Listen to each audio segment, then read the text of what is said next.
Hola, te doy la bienvenida a mi podcast Criar hijos con astucia. Soy Auri Tobar, psicóloga especializada en temas de crianza.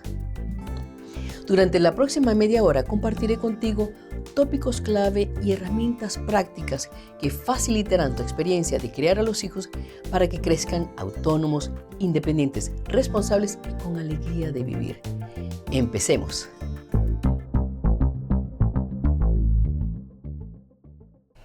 En este episodio te hablaré de por qué los premios y castigos en la crianza no funcionan. Para ello, revisaré, por supuesto, qué son premios, qué son castigos, por qué se popularizaron tanto los premios y castigos como métodos de enseñanza, por qué se siguen utilizando y qué alternativas hay, por supuesto, esto basado en la ciencia. Y al final te voy a dar mis recomendaciones. Así que empecemos. Primero que nada, ¿qué es premiar y qué es castigar? Premiar y castigar es dar una consecuencia que puede ser negativa, positiva o aversiva a una conducta deseada para que se refuerce o reaparezca o se mantenga en el futuro. Una conducta indeseada para debilitarla y que se elimine en el futuro y que desaparezca. O una conducta no existente que aparezca y que se mantenga en el futuro. Todo esto de premiar y castigar se inicia a finales del siglo XIX y comienzos del siglo XX, cuando el fenómeno de la conducta entra en los laboratorios de la mano de, yo voy a mencionar principalmente 3 investigadores. Uno de ellos es Iván Pavlov, que es ruso, por allá a finales del siglo XIX. El segundo que quiero mencionar es Frederick Skinner, norteamericano, quien hizo sus estudios en Estados Unidos a comienzos del siglo XX, y haré una breve referencia a John Watson, quien fuera un psicólogo estadounidense que en el año 1920 condujo un estudio el cual denominó el pequeño Albert. Este estudio representó un hito en la psicología conductista. Es uno de los más conocidos en la historia de la psicología, a pesar de las críticas que tuvo posteriormente.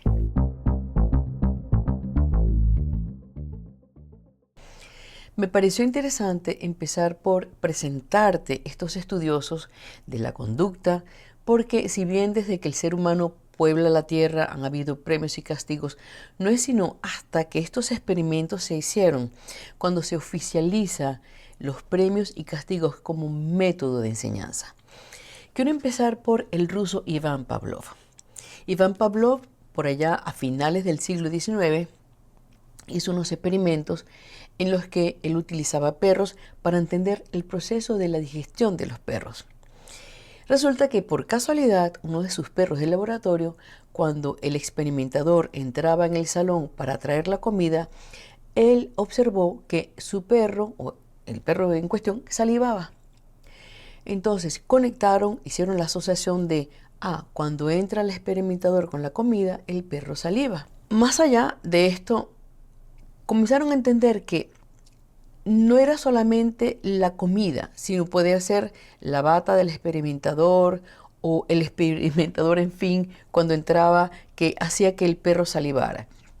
Lo que hizo Iván Pavlov fue comenzar a entender que esta conducta de salivar podía presentarse no solamente cuando entraba la comida con la persona que la traía, sino también cuando se asociaba un estímulo neutro a la comida.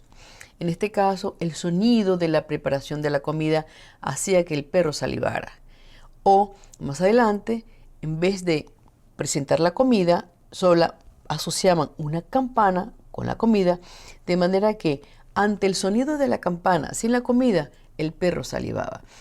Yo sé que tú has visto esto si tienes una mascota, cuando estás preparándole su comida, solamente los movimientos tuyos, los sonidos cuando estás preparando la comida de tu perrito, de tu gato, esto ya hace que tu perro no solamente se alborote, sino que tu perro está salivando. Él está previendo que va a haber algo que viene y que lo va a satisfacer muchísimo. Esto fue lo que hizo Iván Pavlov en su estudio, muy organizado como se hacen los experimentos de laboratorio, y que, por cierto, en el año 1904 hizo que le dieran el Premio Nobel de Medicina. Y justamente en ese mismo año, en 1904, nace en los Estados Unidos Frederick Skinner. Skinner se convirtió en uno de los psicólogos que influenció de manera significativa la psicología de la conducta. Él hizo una metodología rigurosa para estudiar todo lo que era la conducta y sus consecuencias. Skinner llevó a otro nivel lo que ya Pavlov había hecho a finales del siglo XIX. En el caso de Pavlov, él había demostrado un condicionamiento clásico, así fue llamado, al asociar un estímulo neutro y con ese estímulo neutro lograr que apareciera una conducta fisiológica como era la salivación. Skinner hizo estudios de laboratorios en donde utilizó perros, palomas, ratones, y él logró que estos animales en una caja que estaba diseñada con un botón muy llamativo o una palanca que estuviese visible o fácil de acceder, en el cual si se rozaba aparecía un reforzador, algo de comida. Estos animales, en lo que entendían que si se le daba la palanca aparecía el reforzador, se instalaban frente a la palanca para que apareciera la comida. Eso era ya, apareció el nombre de reforzador positivo. El reforzador negativo era que si le daba la palanca, la comida no aparecía. Y el castigo era utilizado, por ejemplo, con perros. Estos experimentos hoy en día no serían posibles, yo digo, con perros en los cuales si estaba la comida de un lado y ellos tenían que atravesar una malla que de pronto aparecía electricidad, el perro no se atrevía a ir a donde estaba la palanca para pulsarla para que apareciera la comida.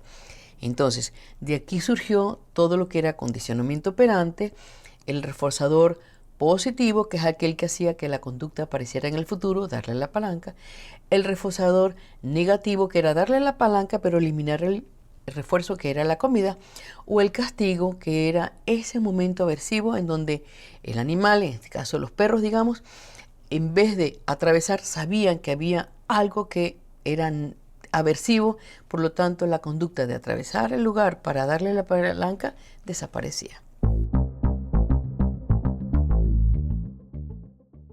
En estos estudios del comportamiento me estoy saltando, por supuesto, muchos experimentadores. Entre ellos está uno llamado Watson, quien previo a Skinner, también siguiendo la línea de Pavlov, él hizo un experimento llamado el pequeño Albert. Este experimento, terrible por demás, ponía a un niño, digamos que de 10 meses de edad, ante un ratoncito blanco. Al niño le parecía gracioso el ratoncito, pero luego asociaba el ratón con un gong, y cuando volvía a aparecer el ratón, el niño le tenía miedo, pues porque lo asociaba con ese estímulo aversivo. También están estudiosos como Thorndike, que hablaba de la ley del efecto, del ensayo y acierto, poniendo un gato en una caja en el cual un gato con hambre buscaba la salida y decía que el gato no pensaba, simplemente que mientras más hambre tenía, más rápido encontraba la salida. Digamos que todos estos estudiosos llegaban a una conclusión que es realmente terrible, y es que el comportamiento seguido por refuerzos positivos tiende a ser repetido y el comportamiento seguido por castigo tiende a ser suprimido. La intención de estos estudios era, por supuesto, trasladarlos al ámbito del ser humano y de la enseñanza. El tema es que eran tan simplistas que se pensaba que el ser humano no tenía que pensar, ni que sus pensamientos o sentimientos tendrían que ser tomados en cuenta, sino que solamente por la manipulación externa o por lo que pasaba en consecuencia de su conducta se cambiaba al ser humano. Quitemos al animal y pongamos a tu hijo. Es allí donde el tema de los premios y castigos comienza a tener unas críticas severas en la historia de la humanidad, particularmente desde la perspectiva de la psicología del desarrollo y la educación progresista. Los críticos aparecieron a granel. La argumentación central se basaba en, primero que nada, premiar y castigar puede socavar la motivación intrínseca, pues los niños se comportan de la manera deseada solo para recibir recompensas o evitar castigos. De esta manera no están usando su autonomía, no están usando su propio criterio para lograr las cosas o su deseo interno para llegar a los lugares donde quieren o hacer las cosas que desean. Por otro lado, a largo plazo no funcionan porque tiene efectos inmediatos. Para lograr algo inmediato, el niño va a hacerlo en función de ese premio, pero no para cambiar una conducta de raíz. No es lo mismo acostumbrar a tu hijo a asociar que si se acuesta temprano se levanta descansado, que si estudia, lo más probable es que pase la materia o aprenda, que si come sano, su cuerpo va a estar más saludable o no va a tener caries, a que si interfieres con un premio para que estudie, para que se acueste temprano o con un castigo en el caso de que no lo haga. Ahora vamos a entender cuál es la razón por la cual aún hoy en día el sistema de premios y castigos sigue en vigencia y se sigue utilizando tanto en el ámbito escolar como en el ámbito familiar. En el ámbito escolar, pues es muy común la misma calificación. Eso se puede decir que es un premio y es la consecuencia del desempeño del niño. Cuando al niño se le dan medallas o diplomas, son premios. En el caso de los castigos es cuando se le saca del salón, cuando se lleva a la dirección, cuando se anotan en el libro negro, cuando se le mandan notas a los padres hablando del mal comportamiento de su hijo.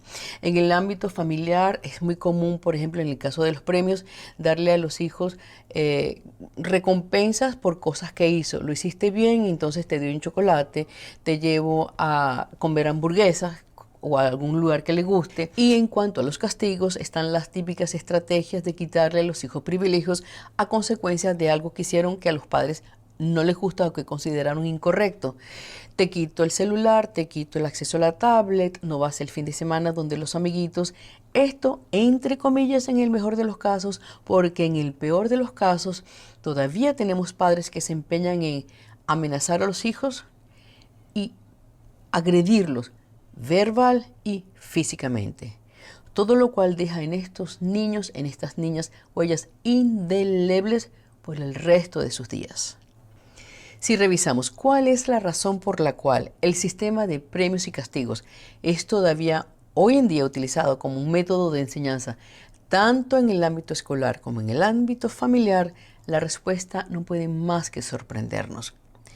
Es sencillo, fácil de implementar, implica controlar al hijo o al estudiante y es la tradición. Siempre se ha hecho así, por lo tanto, así se sigue haciendo. Y esto toca, por supuesto, un tema muy sensible, porque cuánto quisiéramos, por lo menos nosotros los psicólogos, que en los colegios y en las casas se funcionara diferente, en el sentido de, primero, entender que nuestros hijos, nuestras hijas, nuestros estudiantes tienen un potencial inmenso que se puede desarrollar en tanto en cuanto se ponga en acción su capacidad de autonomía, su capacidad de reflexionar, su capacidad de utilizar la lógica, cosa que no se pone en práctica cuando se están implementando estos sistemas que lo que hacen es tener el control y tener efectividad inmediata. Un ejemplo en el cual digamos que el sistema de premios y castigos pudiera ser efectivo es justamente cuando existe una limitación en el desarrollo cognitivo de un niño o de una niña. Si un bebé tiene, digamos ya, la edad de 3, 4 años de edad, que en inglés se llama toddler, y está haciendo su entrenamiento de control de esfínteres, uno pudiera, como psicólogo, recomendar que al niño se le ponga una lámina con fichas enfrente, en donde cada noche seca se le da una estrellita y por 7 estrellitas se le cambia por un regalito. Eso funciona. O que un niño que tenga algún tipo de discapacidad, porque es neurodiverso o porque tiene limitaciones que realmente le impiden acceder al aprendizaje de manera regular, porque tiene un problema evolutivo importante. Estamos hablando de niños con autismo, niños con alguna condición. Allí uno puede decir, bueno, vamos a ponerle afuera algún reconocimiento que sea tangible, que él pueda ver y pueda medir desde fuera y que pueda darle cuenta de que lo que está haciendo está bien. Sin embargo, incluso en esos casos, Yo recomiendo que a los niños se les trate como personas absolutamente pensantes, que sean capaces de entender que cada cosa que hacen tiene una consecuencia natural. De manera que, entendiendo la consecuencia natural, ese niño sabe, esa niña sabe, esto es lo que me toca hacer, esto es lo que me corresponde hacer. La clave acá está en entender que tu hijo no es mascota. Nació con 86.000 millones de neuronas que están conectándose constantemente.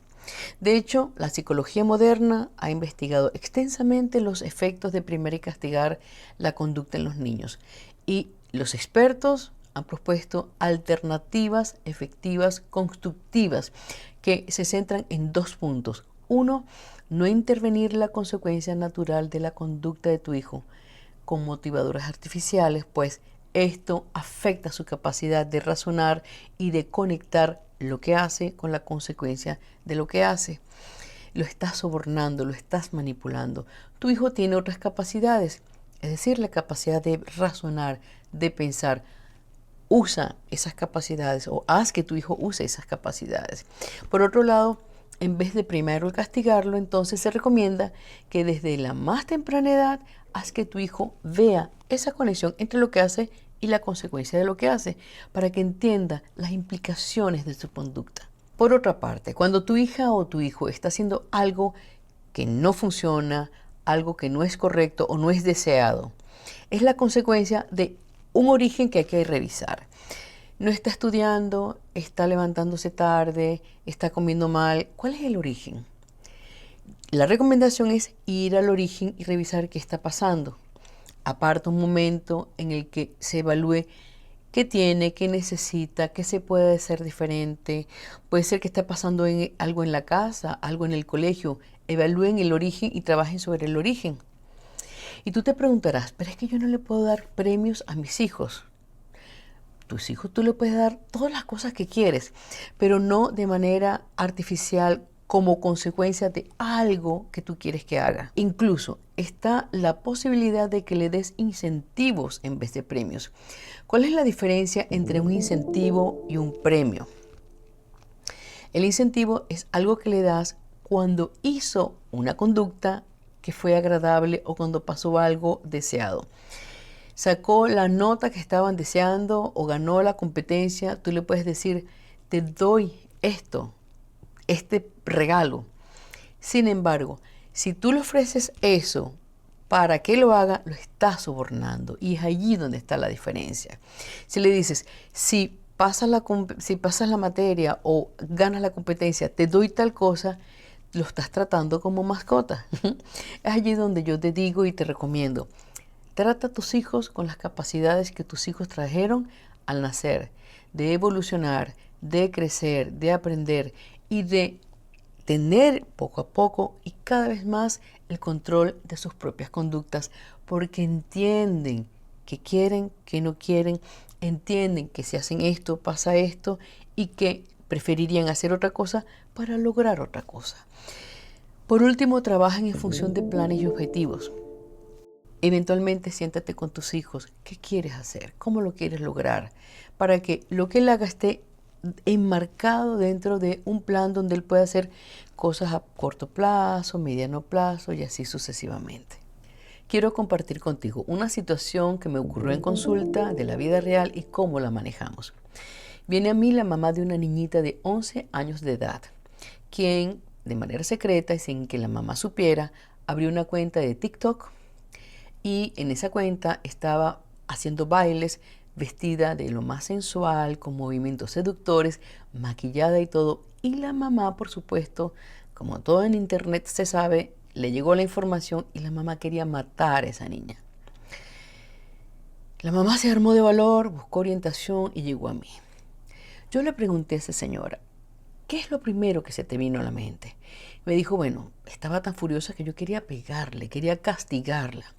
Después se calmó y pensó, bueno, lo que voy a hacer es decomisarle el celular, cerrarle la cuenta de TikTok y no llevarla a unas vacaciones que estaban por venir.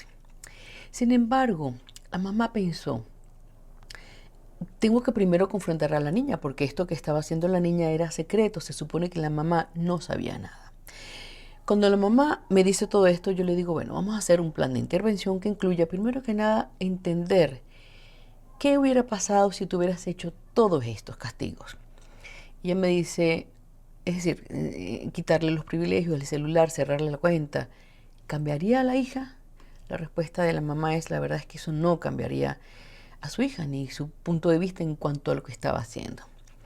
Hicimos un plan de intervención que incluyó conversaciones con la mamá para que entendiera una manera diferente de proceder y posteriormente conversaciones conjuntamente con la niña.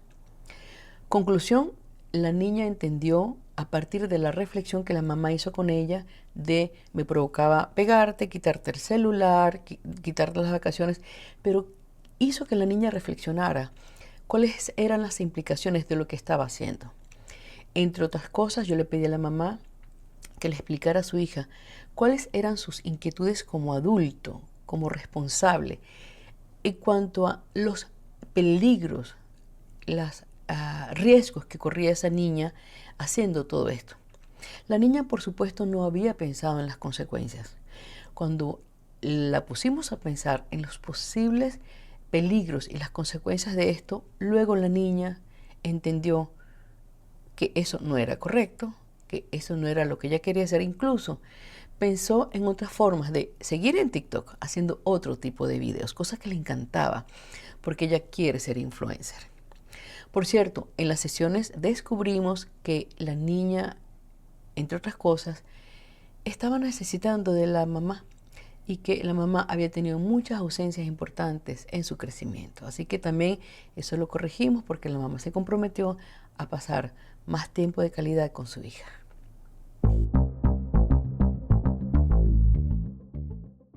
Enseñarle a tus hijos cuáles son las consecuencias reales de esas conductas que tú consideras que no son adecuadas o que no le convienen es entregarle la posibilidad de que sean ellos quienes tengan el control.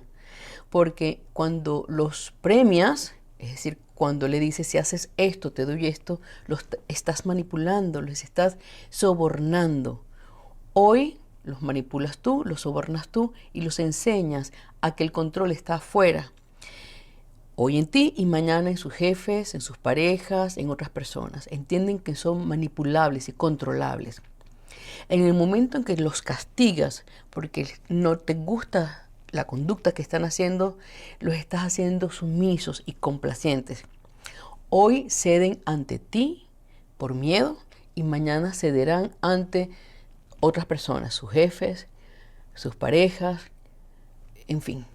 En otras palabras, cuando tú les estás permitiendo a tus hijos que en vez de premiarlos o castigarlos, piensen y reflexionen acerca de sus propias conductas, les estás dando el privilegio de ser ellos quienes tengan el ejercicio de su autonomía, de su libre albedrío y en definitiva, los estás creando como personas libres de ejercer de manera amplia.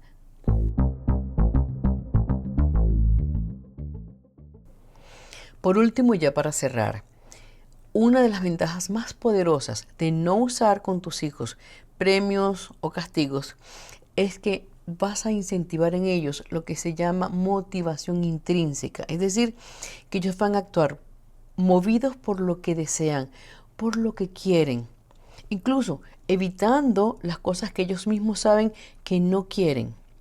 Eso a diferencia de moverse por el mundo con motivación extrínseca, es decir, la motivación que viene desde afuera, digamos como el burro y la zanahoria, ¿no? Que tienes que ponerle la zanahoria para que camine. No, esa es una motivación externa. Conecta a tus hijos con lo que quieren a través de hacerlos pensar. Entrégales el control de esa manera para que poco a poco, con ensayos y aciertos, ensayos y errores, vayan llegando a aquellas conclusiones que a ellos les gustan. De esta manera vas a hacer que tus hijos crezcan de manera madura, que sean personas que logren las cosas que quieren, sabiendo que eso es exactamente lo que quieren y sepan exactamente el camino que deben recorrer para llegar. Hasta aquí el episodio de hoy. Gracias por tomarte el tiempo para estar conmigo y dedicarte a lo que realmente importa, una crianza consciente y con sentido. Todos los enlaces a mis redes sociales los encontrarás en la descripción. Me encantará que me sigas por allí. Si este episodio te gustó o te fue útil, compártelo con personas que también están recorriendo este camino. Cuídate mucho, cuida a los tuyos y nos encontramos en el próximo episodio de Criar hijos con astucia. Hasta pronto.